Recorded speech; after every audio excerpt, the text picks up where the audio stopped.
اللہ تعالیٰ نے فرمایا، اللہ کے نبی کہتے ہیں کہ جب تمہارے صحابہ میں محمد اختلاف ہو جائے کسی رائے کے بارے میں تو ان کے بعد والے اس صحابی میں سے جس کی بھی پیروی کریں گے وہ ہدایت پر ہوں گے۔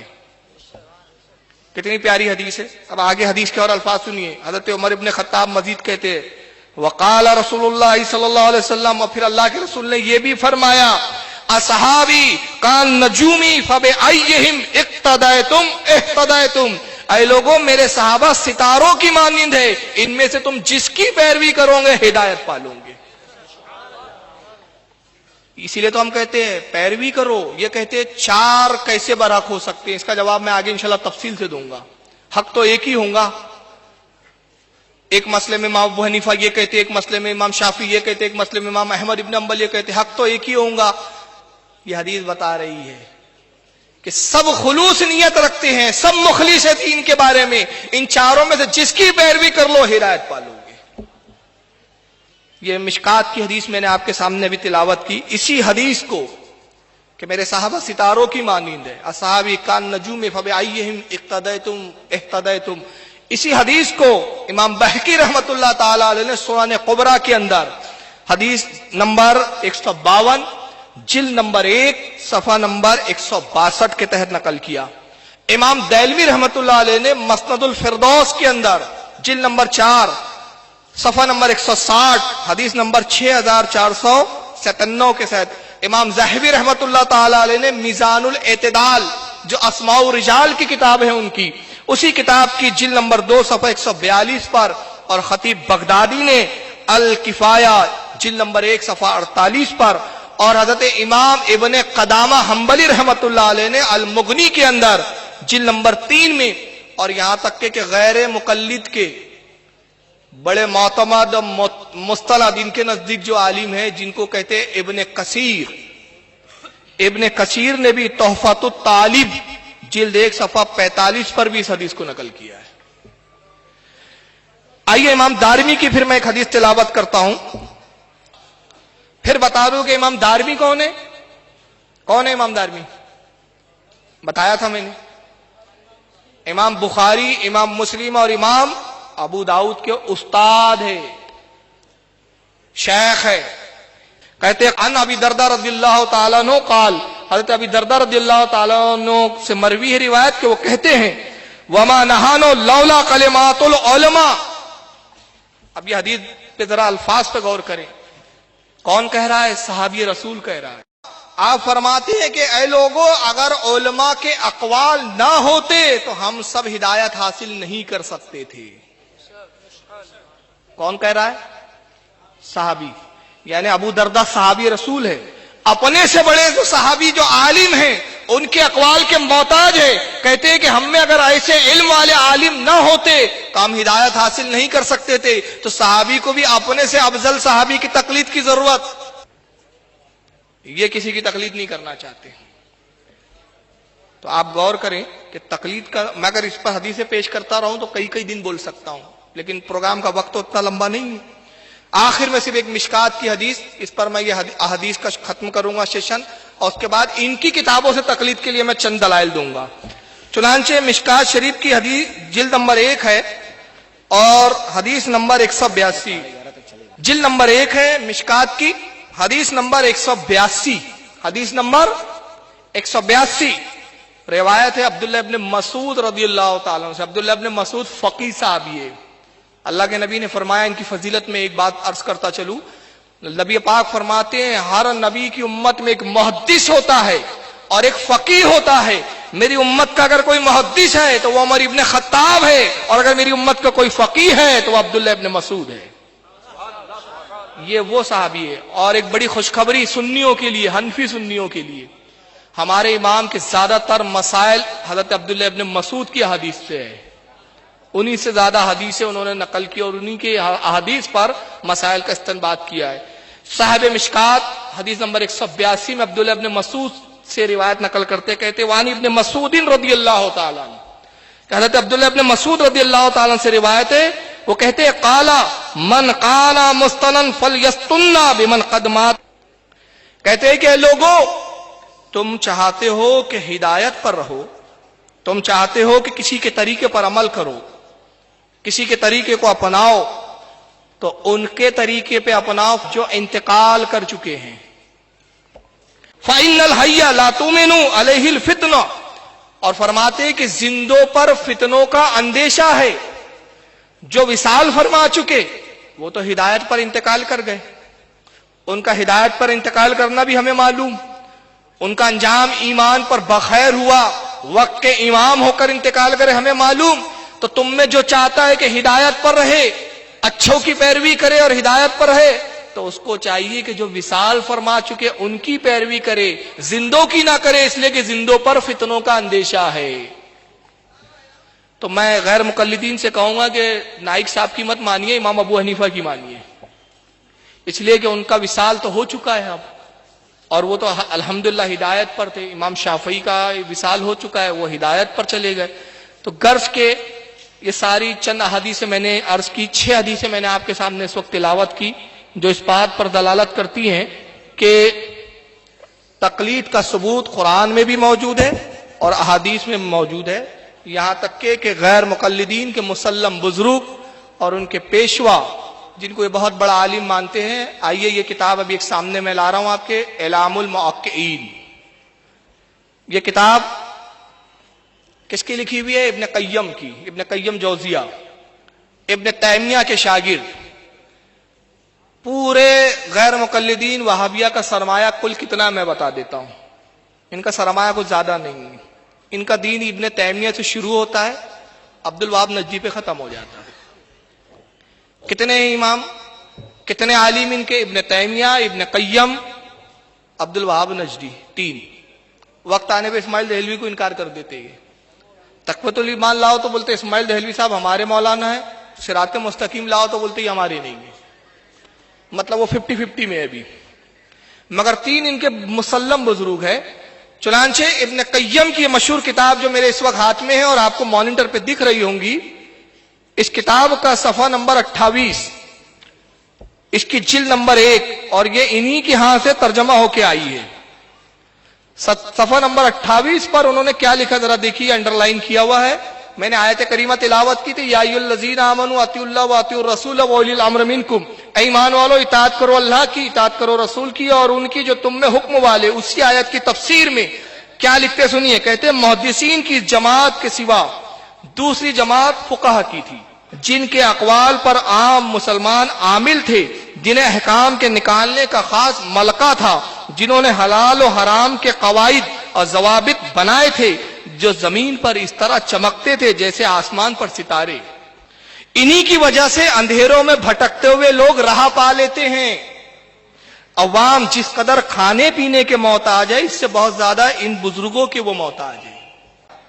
اور اس کے بعد پھر آگے انہوں نے لکھا، 2 روایتوں میں سے ایک روایت میں حضرت عبداللہ ابن عباس رضی اللہ تعالیٰ سے اور حضرت جابر بن عبداللہ رضی اللہ تعالیٰ عنہ سے اور حضرت حسن بصری، ابو العالیہ، عطا ابن ابی رباح، صحاق و مجاہد سے بھی ایک روایت میں مروی ہے کہ صاحب امر سے مراد علماء اکرام ہے. اولی الامر سے مراد کون ہے؟ علماء اکرام. آئیے انہی کی اعلام الموقعین کا یہ صفحہ نمبر ابھی 30 ہے، اس میں علامہ ابن قیم کیا لکھتے ذرا سنیے. اعلام الموقعین جلد نمبر 1 صفحہ نمبر اس کا 30. اب یہ صفحہ نمبر 30 پہ انہوں نے ایک ہیڈنگ لگائی، صحابہ میں مفتی حضرات. ارے بھائی جب کسی کی تقلید ہی نہیں کرنا ہے تو یہ مفتی جو صحابہ میں ہے یہ فتویٰ دیں گے تو پھر مانے گا کون ان کی؟ تو فتویٰ دیتے تھے تو اس کا مطلب کچھ نہ کچھ لوگ ان کی تقلید کرتے رہے تبھی تو فتویٰ دیتے تھے یہ. اور پھر لکھا ہے انہوں نے، کیا لکھتے ہیں؟ صحابہ میں مفتی حضرات، پھر ان کے کچھ کے نام گنائے، کہتے ہیں جن کے فتاوے محفوظ ہیں، ان کی تعداد 130 سے کچھ اوپر ہی اوپر ہے.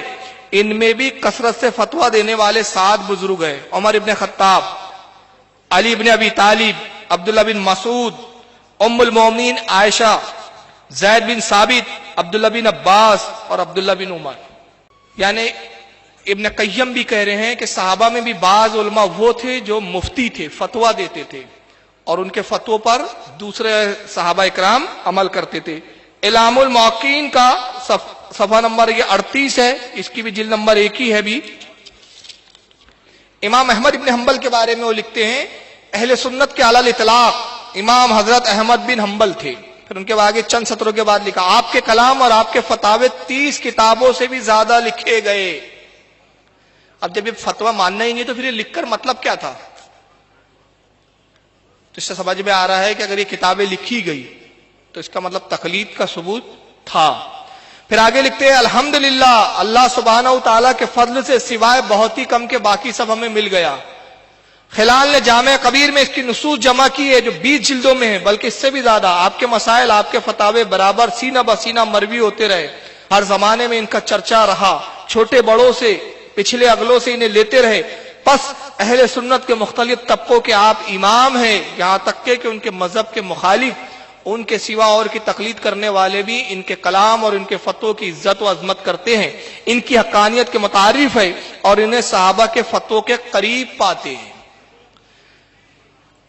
یہ 3 میں نے یہاں اعلام الموقعین سے حوالے دیے۔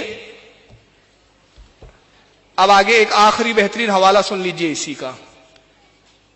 یہی کتاب ہے، اس کی جلد نمبر 1 صفحہ نمبر 41 پر امام احمد ابن حنبل کا قول ابن قیم صاحب نقل کرتے ہیں، کہتے ہیں کہ یعنی چنانچہ آپ سے مراد یہاں امام احمد ابن حنبل ہے رضی اللہ تعالیٰ، کہتے ہیں چنانچہ آپ نے اپنے بعض شاگردوں سے فرمایا بھی کہ جس مسئلے میں تیرا کوئی امام نہ ہو خبردار اسے زبان سے نہ نکالنا۔ امام احمد ابن حنبل وقت کا امام اپنے شاگردوں سے کیا کہہ رہا ہے؟ جس مسئلے میں تیرے ساتھ کوئی امام نہ ہو، کسی امام کا قول نہ ہو، خبردار اس کو زبان سے بھی نہ نکالنا۔ مگر یہ جمعہ 8 دن کے مولوی 8 دن میں مجتہد بن جاتے ہیں، ان کے مدرسے میں 1 مہینے کے اندر ان کو مجتہد بنا دیا جاتا ہے، اور یہ بیٹھ جاتے امام ابو حنیفہ کا یہ قول صحیح نہیں ہے، امام شافعی سے یہاں غلطی ہو گئی ہے۔ یہ جمعہ 8 دن کے مفتی جو ہے یہ بتاتے ہیں، اب انداز لگائیے۔ یہ کتاب سعودیہ سے چھپی ہے جس کا نام ہے لمعۃ الاعتقاد، امام موفق الدین ابن قدامہ۔ اس کتاب کے صفحہ نمبر 26 پر امام اوزاعی رضی اللہ تعالیٰ عنہ کا ایک قول نقل کیا، یہ سعودیہ سے چھپی ہے کتاب۔ کہتے اللہ ان سے راضی ہو، فرماتے ہیں کہ آثار سلف کی پیروی کرو اگرچہ لوگ تمہیں چھوڑ دیں، اور لوگوں کی ذاتی آراء سے بچو اگرچہ لوگ اسے مزین کر کے کیوں نہ پیش کریں۔ کیا کہا جا رہا ہے؟ آثار سلف یعنی پہلے کے علماء کی پیروی کرو اگرچہ لوگ تمہیں چھوڑ دیں، تمہیں برا بھلا کہیں، تمہیں لان تان کرے، مگر تم پہلوں کی پیروی کو مت چھوڑو اپنے ہاتھ سے، اور لوگوں کی ذاتی آراء سے بچو۔ مطلب آج کے یہ جو چھٹپئیے غیر مقلد آ گئے جو اپنے آپ کو مجتہد سمجھتے ہیں، ان کی رائے سے بچو اگرچہ یہ چمکا کر مزین کر کے تمہارے سامنے اس کو پیش کرے۔ اسی کتاب کے اندر آگے انہوں نے صفحہ نمبر 82 کے اوپر لکھا ہے، کہتے ہیں البتہ فروعی مسائل میں کسی امام کی طرف نسبت کرنا، مثلا چاروں فقہی مذاہب میں کسی کی طرف منسوب ہونا، تو یہ مذموم نہیں، کیونکہ فروعی مسائل میں اختلاف رحمت ہے۔ چلیے آئیے، یہ میں نے ان کی بھی کتابوں سے چند باتیں دی، اب آئیے کچھ چیزیں میں وہ سنانا چاہتا ہوں جو تقلید کے تعلق سے یہ اعتراضات کرتے ہیں۔ پہلا اعتراض یہ کیا جاتا ہے تقلید کے تعلق سے کہ صحابہ اکرام نے تقلید کیوں نہیں کی۔ سنا ہوں گا آپ نے یہ اعتراض کہ بھائی صحابہ نے تقلید کیوں نہیں کی۔ اس کا جواب میں آپ کو 3 جواب دوں گا۔ پہلا جواب یہ کہ صحابہ کو تقلید کی ضرورت اس لیے بھی نہیں تھی کہ وہ بذات خود رسول اللہ سے مسائل کو اخذ کرتے تھے۔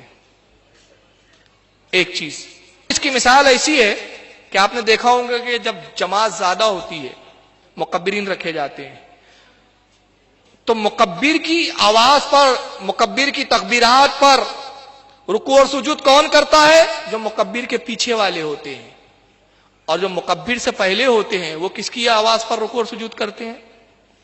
امام کی۔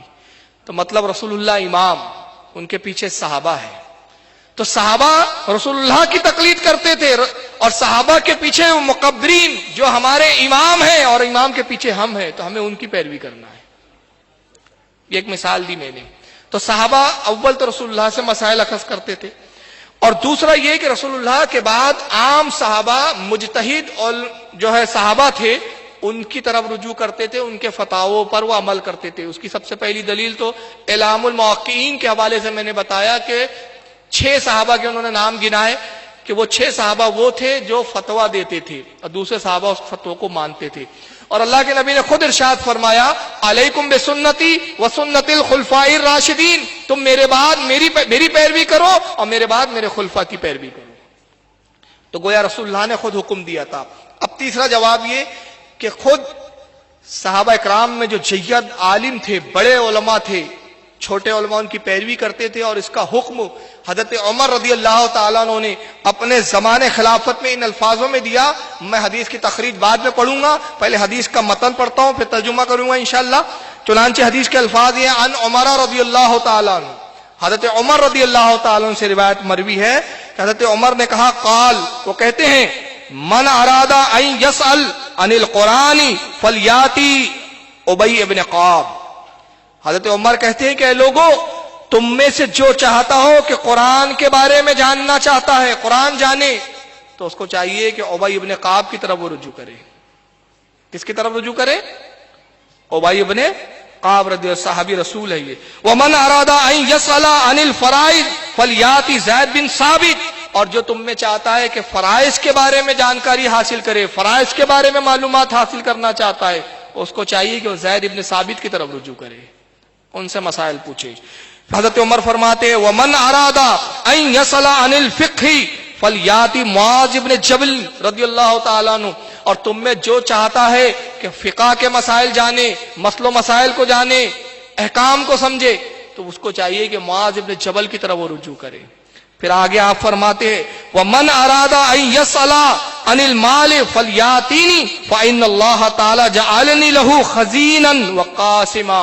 حضرت عمر فرماتے تم میں جو چاہتا ہے کہ وہ معاشیات کے بارے میں جاننا چاہتا ہے، مال کے بارے میں جاننا چاہتا ہے، تو اس کو چاہیے کہ وہ میری طرف رجوع کرے، میری طرف مجھ سے پوچھے. اور اس کے بعد ایک جملہ کیا فرمایا سنیے، فَإِنَّ اللَّهَ تَعَالَى، پس بے شک اللہ تعالیٰ نے جعلنی لہو خزینن وقاسما، اللہ نے مجھے خزانے کا محافظ بنایا اور میں اس خزانے کا تقسیم کرنے والا ہوں. حضرت عمر رضی اللہ تعالیٰ عنہ صحابہ سے خطاب کر کے کہہ رہے جو فرائض جاننا چاہتا ہے وہ فلاں صحابی کی طرف جائے، جو مسائل جاننا چاہتا ہے فلاں صحابی کی طرف جائے، جو احکام جاننا چاہتا ہے، قرآن جاننا چاہتا ہے وہ فلاں صحابی کی طرف جائے، جو معاشیات کے مسائل جاننا چاہتا ہے وہ میری طرف آئے. تو صحابہ نے تو کہنا چاہیے تھا ہم تو خود قرآن و حدیث کے سمجھنے والے ہیں، ہم تو خود ڈائریکٹ رسول اللہ سے بھی حدیث سن لیا کرتے تھے، اس کی ضرورت کیا ہے کہ ہم آپ سے مسائل سیکھیں. تو اس کا مطلب یہ ہوا کہ صحابہ میں بھی ایک جماعت وہ تھی کہ جو علم میں اتنی زیادہ نہیں تھی، اپنے سے زیادہ عالم، اپنے سے زیادہ علم کے جاننے والے صحابہ کی طرف وہ رجوع کیا کرتے تھے. اس حدیث کو امام ابن ابی شیبہ نے المصنف کے اندر جلد نمبر 6 صفحہ 454 حدیث نمبر 32896 کے تحت نقل کیا. امام بہقی رحمۃ اللہ علیہ نے سنن کبریٰ جلد نمبر 6 صفحہ نمبر 210 اور حدیث نمبر 11969 کے تحت نقل کیا. امام حاکم نے المستدرک کے اندر جلد نمبر 3 صفحہ نمبر 306 حدیث نمبر 5191 اور حضرت امام قرطبی رحمۃ اللہ علیہ نے اپنی تفسیر قرطبی کے اندر جلد نمبر 18 صفحہ 20 پر اس کو نقل کیا. دوسرا اعتراض یہ کیا جاتا ہے تقلید کے بارے میں، اعتراض یہ کیا جاتا ہے کہ صحابہ کے زمانے میں نہ کوئی حنفی تھا، نہ شافعی تھا، نہ مالکی تھا، یہ بعد کی پیداوار ہے لہذا یہ بدعت ہے. اس کے جواب میں 2 باتیں عرض کروں گا مختصر. بھائی ہم نے اپنے آپ کو حنفی کہا تو آپ نے فوراً کہہ دیا بدعتی، شافعی کہا تو کہا بدعتی. آپ اپنے آپ کو جو سلفی کہتے ہیں یہ کون سی سنت سے ہے؟ صحابہ میں کون اپنے آپ کو سلفی بولتا تھا؟ ذرا اس کا بھی تو پتہ دو. حضرت عمر نے اپنے آپ کو کہا، حضرت عمر ابن خطاب سلفی نام سنا، عثمان ابن عفان سلفی، ابو بکر ابن ابی قحافہ سلفی. یہ جو تم نے سلفی لفظ لایا، اچھا پھر سلفی کے معنی کیا ہوتے ہیں؟ سلف کے طریقے پہ چلنے والا، یعنی پہلے کے بزرگ پہ چلنے والا. عجیب بات ہے یار، اسی زبان سے بولتے ہو ہم کسی کا طریقے کو مانتے نہیں ہو پھر سلفی بھی بولتے ہو اپنے آپ کو. تو عجیب مطلب دوگلاپن ہے ان کا. سلفی بولتے بھی ہیں اور بولتے ہم تقلید کرتے بھی نہیں. پہلا تو یہ. اب آپ کہتے صحابہ نہ اپنے آپ کو حنفی کہتے تھے نہ شافعی کہتے تھے. اب میں یہ کہتا ہوں صحابہ کے زمانے میں تو حدیث کی کتاب بھی نہیں تھی، پھر تم حدیث کی کتاب کیوں پڑھتے ہو؟ صحابہ کے زمانے میں بخاری نہیں تھی، مسلم نہیں تھی، ترمذی نہیں تھی، پھر تم کو یہ کہاں سے اتھارٹی ملی کہ قرآن کے بعد بخاری کو پہلے نمبر پر رکھو، مسلم کو دوسرے نمبر پر رکھو، ابو داؤد کو تیسرے نمبر پر رکھو، ترمذی کو چوتھے پر رکھو، نسائی کو پانچویں پہ رکھو اور چھٹے پہ ابن ماجہ؟ یہ جو تم نے 5-6 ترتیبیں بنائی، اس کے لیے کیا وہی آئی تھی آپ کے اوپر؟ تو یہ بھی تو بدعت ہے. تو اپنی بدعت کی فکر نہیں ہے، یہ ہم کو بتا رہے بدعت. تو حدیث تو رسول اللہ کے زمانے میں لکھی بھی نہیں جاتی تھی. صحابہ اکرام تو روایت کرتے تھے ایک دوسرے سے، رسول اللہ سے ڈائریکٹ سنتے تھے. جو غیر حاضر ہوتے تھے مجلس میں رسول اللہ کے صحابہ، وہ حاضر صحابہ سے پوچھ لیا کرتے تھے. تو روایت در روایت چلتا تھا وہاں معاملہ، کتابیں تو لکھی نہیں جاتی تھی. تو پھر آپ نے سینے سے کیوں لگا رکھا ہے بخاری کو؟ یہ بھی تو بدعت ہے. اب آئیے تقلید کے بارے میں ان کا جو قول ہے وہ کیا ہے، یہ تقلید کو مانتے کیا ہے. چنانچہ یہ ایک بہت ہی ان کی جماعت کے مزور عالم کہے جاتے ہیں، جن کا نام مولوی معراج ربانی صاحب ہے، اور انہوں نے معاذ اللہ بھی بیچ میں خواجہ غریب نواز کی گستاخی کی تھی. اس تعلق سے میرا ایک بیان بھی آ چکا ہے، خواجہ کے گستاخ، آپ نے یہاں چینلوں پہ دیکھا بھی ہوگا. تقلید کے بارے میں ان کی رائے کیا ہے ذرا سن لیجئے. میں نے بتایا، میں نے کسی شخصیت کی طرف آپ کو نہیں کہ چلو ابن باز کے طریقے پر بلاؤں، احمد بن حنبل کے طریقے پر بلاؤں، امام مالک کے طرف، نہ. تقلید کیا ہے؟ یہ حرام ہے، اور یہ ایک ایسی بدعت ہے جو امت کے اندر پیدا ہوئی، جسے آج امت کے اندر فرض قرار دیا جا رہا ہے. تقلید حرام ہے، اتباع سنت فرض ہے. تقلید شرک ہے. یہ علمی صلاحیت ہے ان کی. پہلے کہتے تقلید حرام ہے، پھر کہتے تقلید شرک ہے. حرام اور شرک میں فرق نہیں معلوم ان کو اب تک. یہ ہے امام سے ہٹنے کا انجام. اب دیکھیں میں بتاتا ہوں، زنا کرنا حرام ہے، چوری کرنا حرام ہے. کسی نے چوری کیا تو مشرک کہیں گے اس کو؟ یعنی پہلے کہتے تقلید حرام ہے، اتباع سنت فرض ہے، تقلید شرک ہے. میرے آج تک سمجھ میں نہیں آیا کہ شرک کیسے ہو گیا. شرک کی تعریف تو یہ ہے کہ جو کام اللہ کی ذات کے لائق ہے غیر اللہ کے لیے کرنا. یا ان کے عقیدے کے مطابق اللہ بھی کسی کی تقلید کرتا ہے کیا؟ یا اللہ کی تقلید کرنا چاہیے، اللہ کے علاوہ کسی اور کی کیا تو شرک ہو گیا. اور اللہ کی تقلید نہیں کی جا سکتی، اللہ کی تقلید نہیں کی جا سکتی. اطاعت کی جا سکتی ہے، تقلید نہیں کی جا سکتی. اب میں اس کو مثال دے دیتا ہوں.